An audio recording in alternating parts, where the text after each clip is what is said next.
होने की सोचेगा।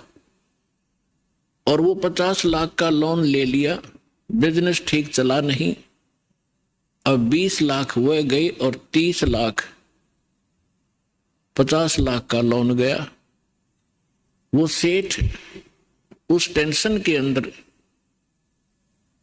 अपना जीवन व्यतीत कर रहा होता है।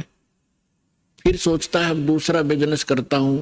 आम व्यक्ति को लगता है बड़ा सेठ है, बड़े बिजनेस चल रहे हैं, पर सपने में शीतलता उस प्राणी को नहीं है।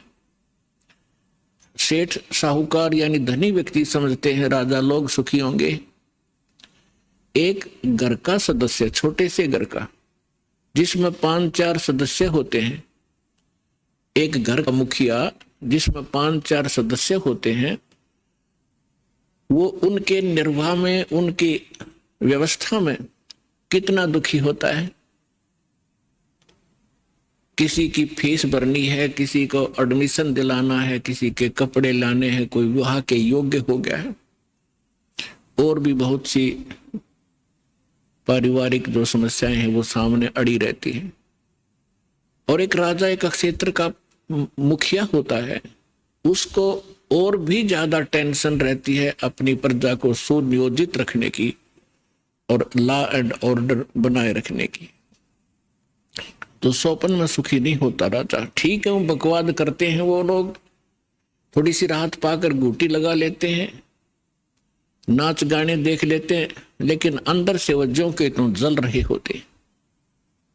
पृथ्वी के राजा लोग सोचते हैं कि स्वर्ग के देवता सुखी होंगे। इन देवताओं की कथा पढ़कर देखो पुराणों के अंदर, इनमें वही आग जल रही है जो यहाँ के लोगों में है, क्योंकि वो भी एक जीव हैं। जैसे कोई आईएएस ऑफिसर लग जाता है, भले ही वो कमिश्नर लग जाता है, डीसी लग जाता है, वो है तो जीव, मनुष्य ही, उसके अंदर सब विकार विद्यमान है जो एक गरीब व्यक्ति में, आम नागरिक में है।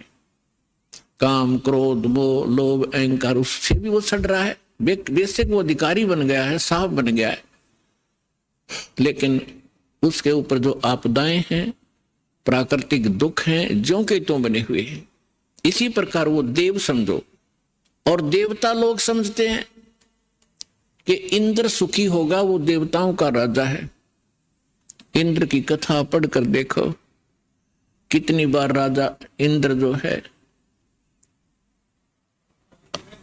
उन राक्षसों के साथ युद्ध में हार जाते हैं, जंगलों में समय व्यतीत करते हैं, और फिर क्या होता है, इंद्र का राज भोग के, इंद्र के राज को यानी अपना समय पूरा करके देवताओं का राजा, स्वर्ग का राजा मृत्यु को प्राप्त होता है। और मृत्यु के उपरांत वो गधे की योनि से 84 लाख योनियों को प्रारंभ करता है। तो परमात्मा कबीर जी बताया करते थे,